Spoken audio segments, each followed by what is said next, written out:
Police should not provide protection. No. You know, Justice Peter Lefo did not say that elections should not go on. Let me give you, if I have time, let me give you the bullet points of that judgment. Number one, Justice Peter Lefo barred INEC from releasing, that is INEC National, from releasing the voters register to be reset for the 5th October 2024 elections. Why delivering that judgment on that particular day? On a suit that was filed by a faction of the APC. He asked reset not to release the voter register to reset. He didn't say election should not go. Two, the second high point on that particular judgment is that the reset violated provisions of the local government election law of Rivers State, which mandates them to do what? To give 90 days notice of election before fixing a date for election. And they violated it. That's number two. I'm just calling it off time. The third one is that updating a revision of the voter register should have been completed legally valid before elections could take place in Rivers State. That is for that election could hold on that 5th of October. He didn't say that elections should not hold at all. Now, he now said, he now went further in that particular judgment, not an order. Mind you, there was an ex parte order before this judgment. And that ex parte order was delivered, I think, July 14th, long time ago. The question I keep asking those who are making noise today now, why did they not appeal that particular ex parte order? No matter how frivolous, no matter how very facile an order of court is, a particular litigant who that particular order is against has the right to go and arrest that order, either vacate it or stay execution or appeal it. Did they appeal it for July? They did not do that. The man, they just gave the expertise. The expertise lasted and had currency was being renewed. The September 30, when he now gave this particular judgment, all parties to the suit appeared before him with their lawyers. Then the third one is this. Look at it. He said, Justice People said, he barred this year from accepting or using any voters register from INEC for the purpose of the election of 5th October. Now, it also barred the IG, PSS from providing security for the election. Note that that same person about 19th July that the empathy order was given. These are just the substantive orders now given as judgment. This particular empathy order, with all these things listed here, have been pending since 19th of July 2024. Safe Fubara and his gang did not appeal it. Those who are saying that the APC did not appeal it, it is to arrest that order to give them the strength for them to do what they are doing. From what I have, encapsulated here, there is no place in the judgment that said that, election that, the court said the election should not hold. But invariably, when the past said the election, he said the election will not hold, is that if all these conditions that he listed, if they were to be obeyed, it meant that that particular election will not hold. But the apostates today who are talking about, reading their own judgment here and there, those who know they have lawyers, why did they not appeal? Even 2, 3, 4, 5 days to an election, you can stay an execution of an order. And once an order has been stayed, all parties will maintain status quo. You can still go ahead and do your election. And two, Justice Lipo is not a layman. Under Section 16 or 2 of the recent laws of 2018, which has not been abrogated, it's a law made by the House of Assembly of Rivers State. It's still a pending law, a law with currency. It says that no court, can, stop an election holding. Why did the AG of Rivers State not rush to court to go and invoke this particular section in the recent laws made by the House of Assembly? Why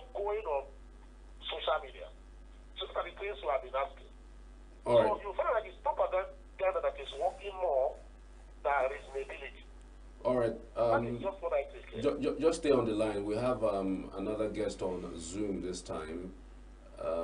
Mr. Andy, thank you for joining us. Good morning. Good morning. Thank you for having me.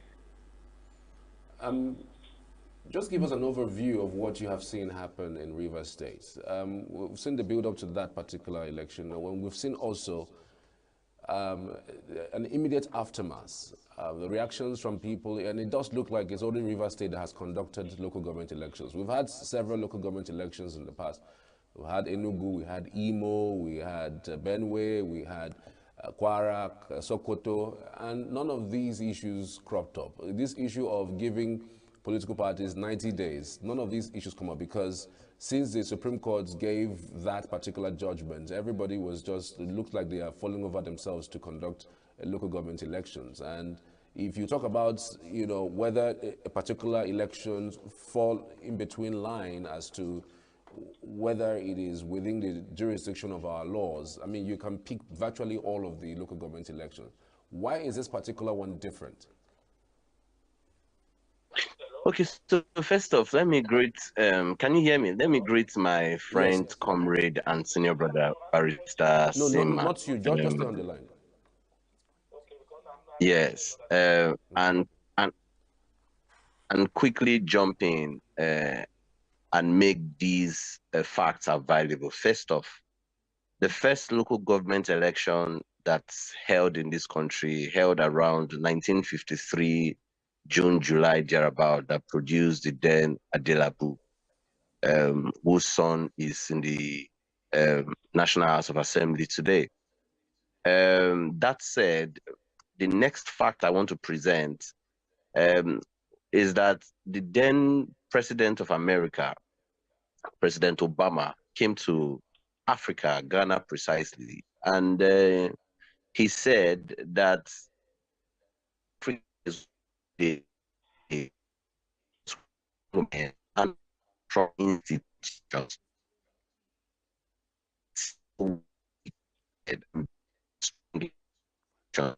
Africa will remain as is.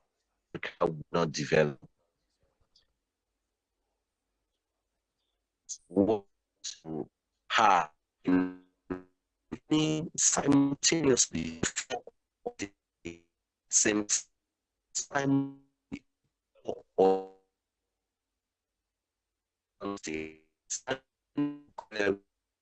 is state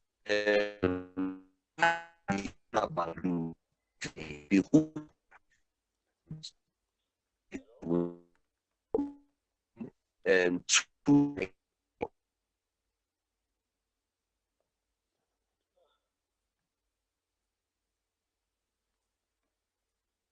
can you hear me? Can you hear me? Okay, Asim, can you hear me? Yes, I can hear you. Can you hear me? I just went off. Andy, I think Andy is talking on the line right now. So we're trying to get what he's saying before you also react to that. Is it Andy Akpotive? Yes, I guess so. Yes. Okay, he's my younger brother and a co-comrade in River State. We know each other. Yes. So can I? Okay, so No, it should go ahead. It should be able to hear me. It should be able to hear me. No, not you. I'm talking about the person on Zoom. Yes, it should be able to hear me. Can you hear me? Can you hear me now? Can you hear We me? can hear you. Go ahead. Go ahead. Okay. So you heard the build up to what to all the things that I had said. First off, I'd spoken about the fact that Obama came to Africa and Obama insisted that it would be important for us to build institutions as against building strong men. I also spoke about the fact that the local government election in this country took place first by June, July 1953. Right? I also spoke about the fact that at the time the River State election, local government election was happening, it was happening in 4 other states in Nigeria, in 4 other states, including Akwa Ibom, and Benue State. You didn't have all of these hoopla, or hula balu, if you may, in those states as compared to River State. Why, therefore, did you have it in River State? The answer is simple.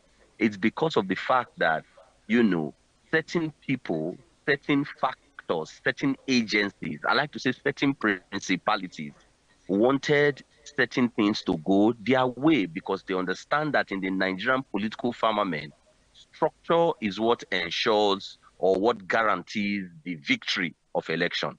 Structure. And structure start from the ward to the local government. Whoever owned, quote and unquote, the local government owned the wards already is one that has an advantage over every other person. So this was the kind of play that was happening in Rivers State, particularly because the former governor, in the person of Yenso Wike, thought that, you know, he was godfather enough to be able to push, you know, the pawns in his favor, right? What was more challenging for me was how state institutions descended into the arena and became partisan. And I'm saying this because it is very clear that a few people want to truncate our democracy. The police have got a duty constitutionally to protect lives and properties. If you would deploy 35,000 men, 50,000 men, 60,000 men, including dogs, to go police Edo State election, I am wondering why you would, because you think, because you perceive, because you interpreted a court judgment as one that bars you from doing your constitutional responsibility, you would therefore fold your arms at akimbo and refuse to do your constitutional duties. It is the responsibility of the police to protect lives and properties. Protect lives and properties. I am wondering how they are approbating and reprobating. I don't want to get into the legalese of the court judgment because, you know, we can for the next 3 years, you know, whether they are healed, whether they I don't want to get to the legalese. Not on the court to say what the duty of the Nigerian police. Can a court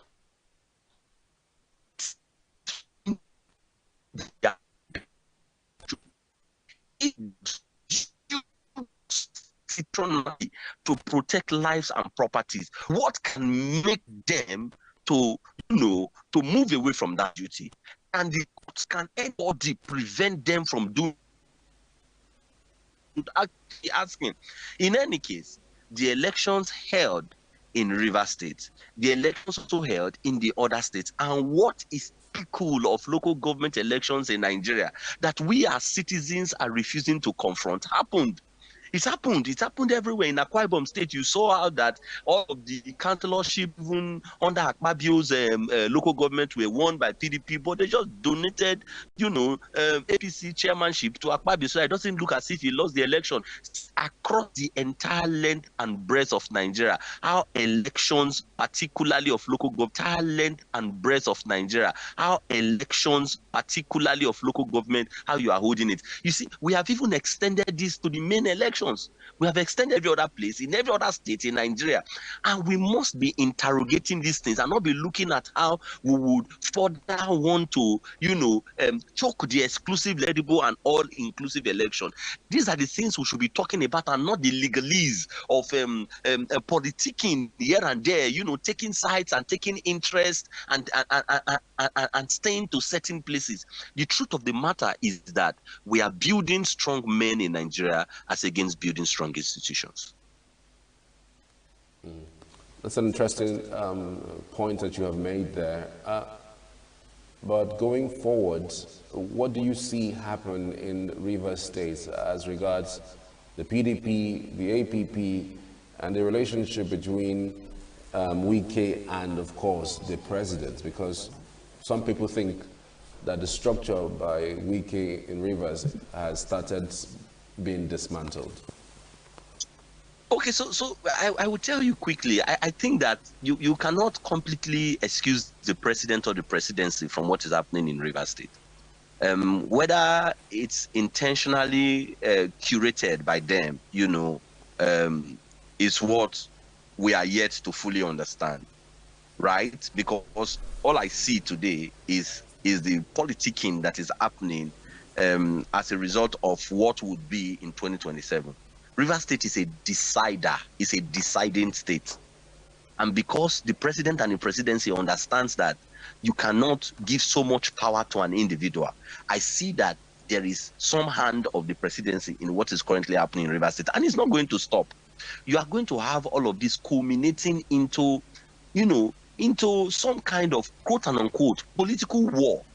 My only note of caution is that we should be careful so that we do not allow what happened, Operation Wet here, we do not allow what happened, how that from the Midwest region, crisis almost created a conflagration, for the entire country in Nigeria. We should be careful not to, let history repeat itself with the River State case, wherein today we are seeing that instructions are coming and they are saying to the police, nothing has annoyed me since the day this announcement was made, like the police giving instruction that they are not going to be a part of.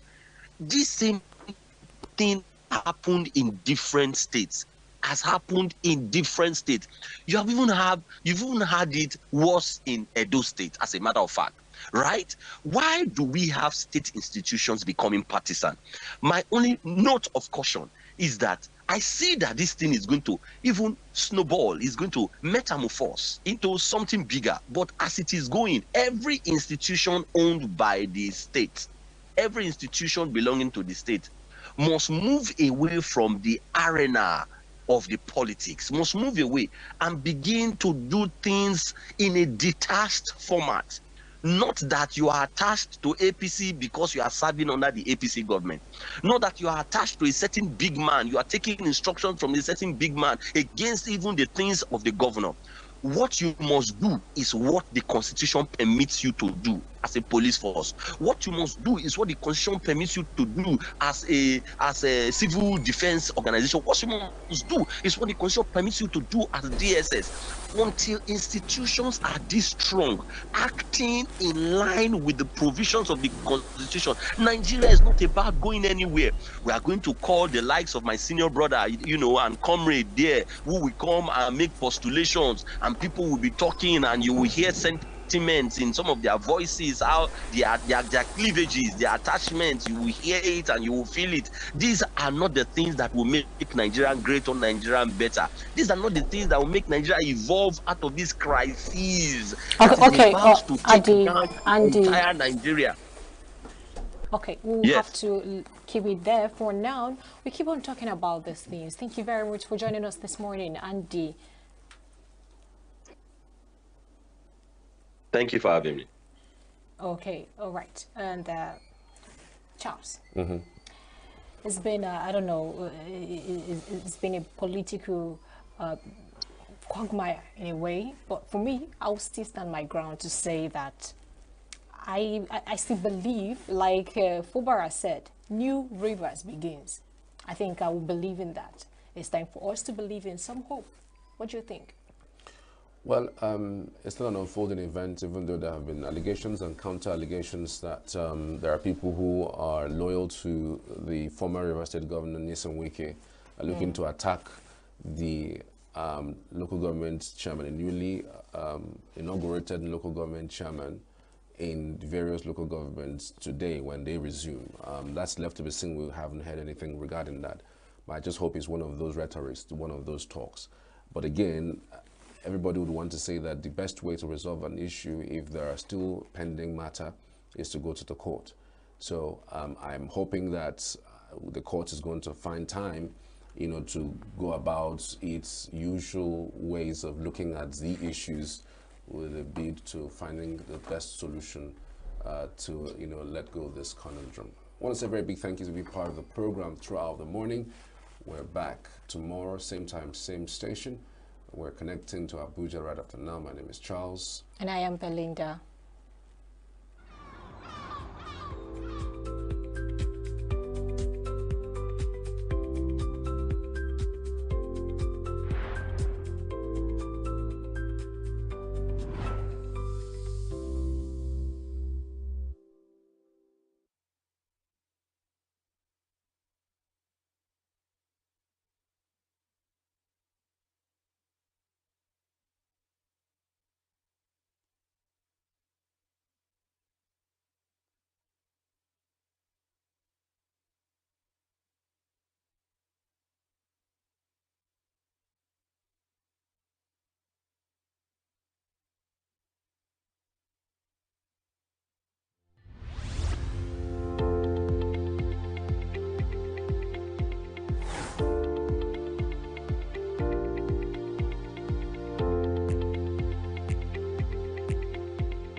A very good morning to you and welcome once again to Signature Morning.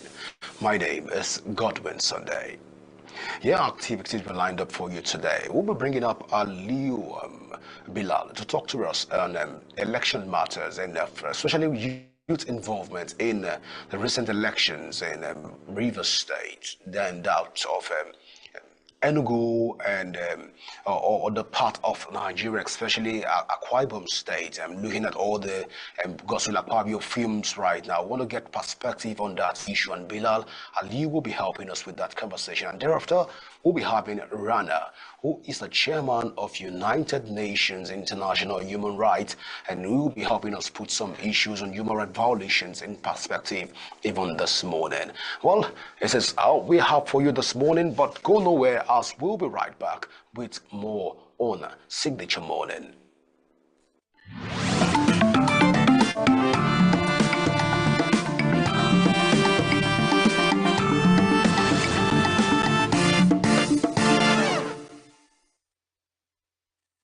Our leaders should know that they gave them the opportunity to be there. God gave them that opportunity to be there for them to have the heart of the masses at heart. But, you know, as they enter there, nothing is working. But they should do something and know that people are dying every day with high blood pressure and the rest. A cup of a mudu of gari now is how much? A mudu of rice, how much? We that is in Abuja here, we know how it is to us. Now talk of those in the mood areas, all these villages and the rest. So they should do something and put the country in order. As long as I'm concerned, there is not anything like independence in Nigeria, to be honest. Because I don't see anybody celebrating. Even in my WhatsApp status, I see people posting, but this year, no, seriously. Because we don't have government in Nigeria. And I don't feel like we are independent. And I feel like we should just go back to colonial era. Let the whites rule us. It's better than the people ruling us now. It's better for us.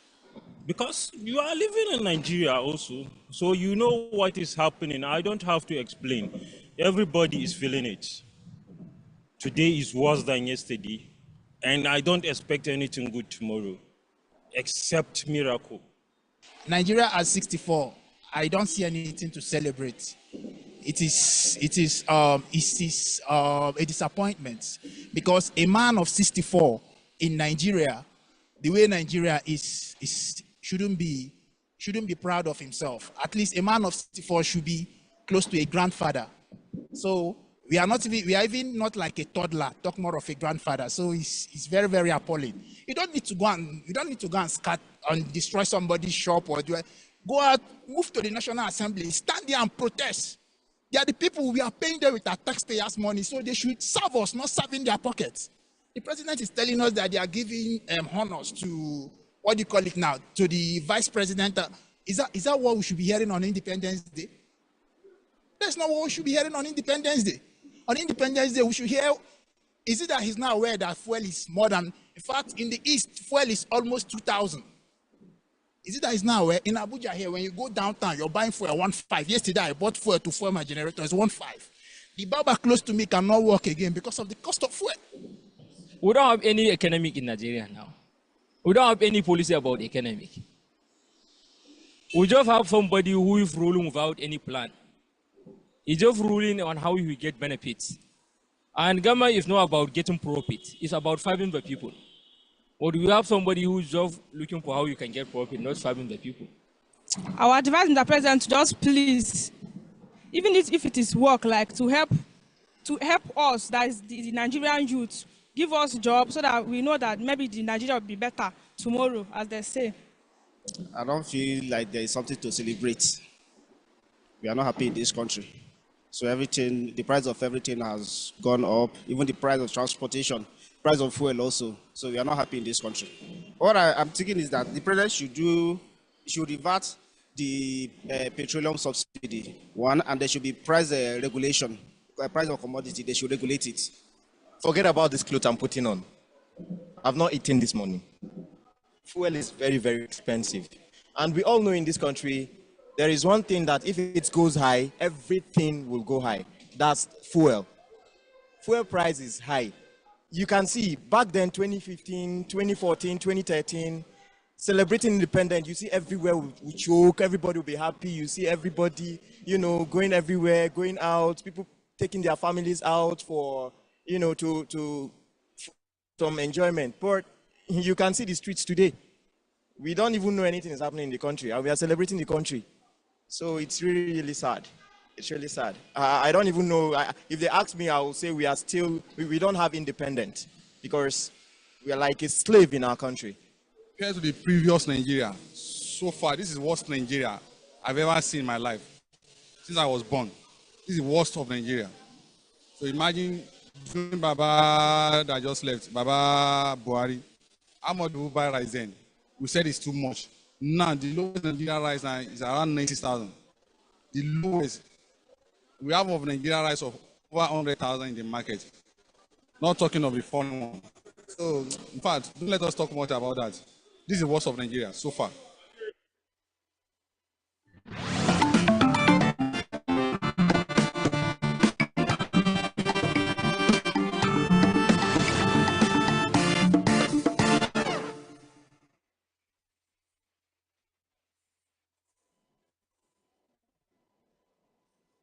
A journey that started in 1960 when Nigeria gained independence. Today we are celebrating Nigeria at 64. While many are celebrating, others are lamenting. Nigeria at 64, how far and how well? President Bola Ahmed Tinubu in his Independence Day broadcast earlier today talked about defeating hunger and doing everything possible to reduce high cost of living in the country. Tinubu said his administration was winning the fight against banditry and kidnapping, and that some 300 Boko Haram terrorists and bandit commanders were eliminated in the past 16 months of his administration. Happy to announce to you, within 1 year, the government has eliminated many Boko Haram and bandit commanders than ever. As of the last count, over 300 Boko Haram and bandit commanders have been eliminated by our gallant troops in the northeast, northwest, and some other part of the country. The central concern of our people today is the high cost of living, especially food costs. This concern is shared by many around the globe as prices and the cost of living continue to rise worldwide.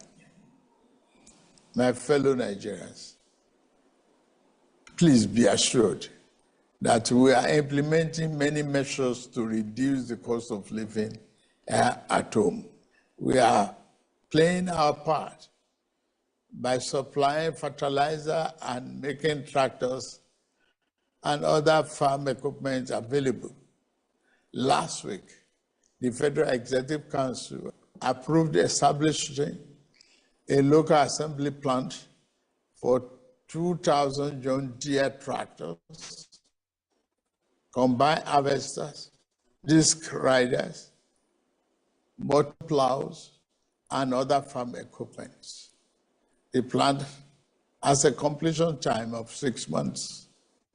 Abuja residents called on the president to address the high cost of living, the galloping inflation, and create jobs for the teeming Nigerian youth. Nigeria at 64, I don't see anything to celebrate. It is a disappointment because a man of 64 in Nigeria, the way Nigeria is shouldn't be proud of himself. At least a man of 64 should be close to a grandfather. So we are even not like a toddler, talk more of a grandfather. So it's very, very appalling. You don't need to go and scat and destroy somebody's shop or go out, move to the National Assembly, stand there and protest. They are the people we are paying them with our taxpayers' money. So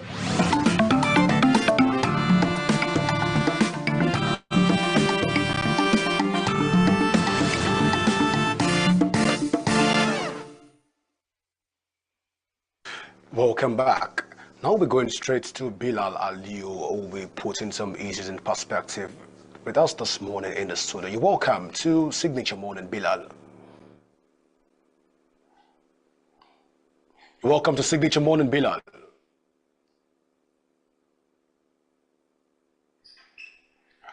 All right, Bilal, you're welcome to Signature Morning.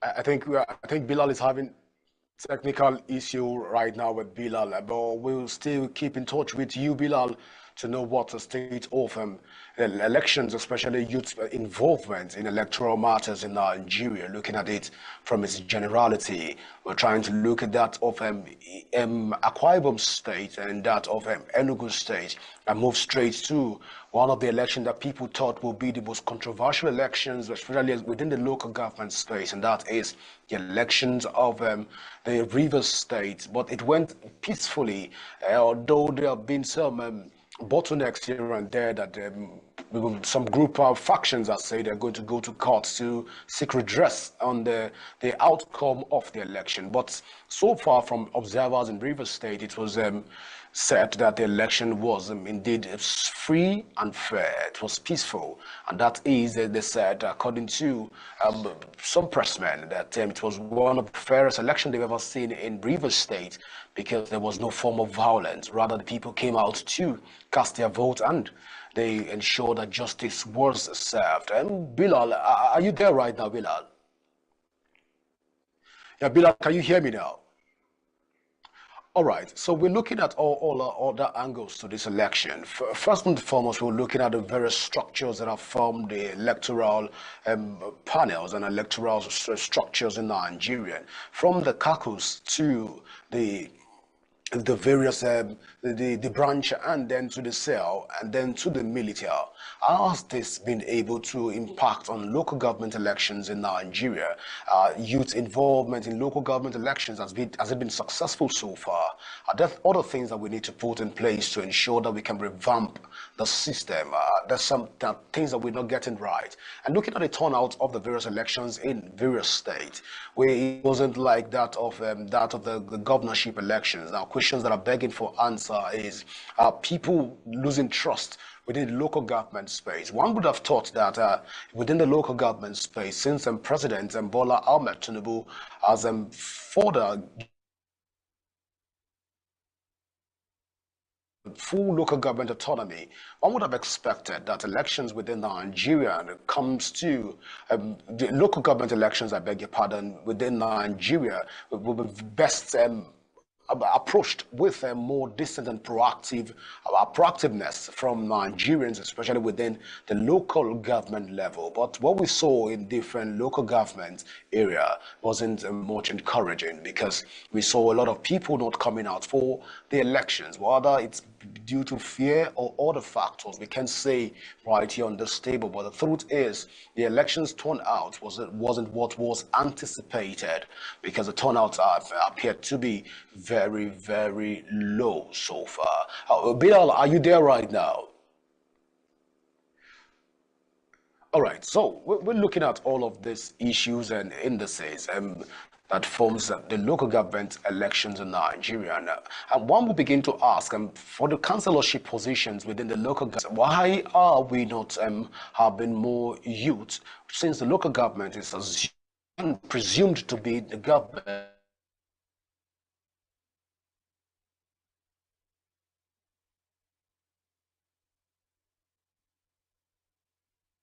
we cannot metamorphosed into that of the state legislative arm, then to the national legislative organ of the government. Now, these are issues that we want to address on this table. Is it that the youth within the local government space are not being enlightened enough, or not willing to be trained within the purview of legislative education, if you like to use that word. Now, these are sentiments that are these sentiments that surround that space within the local government system where we don't have more youth. And when I mean youth at this point, I'm talking of people within the age bracket of 20 and above.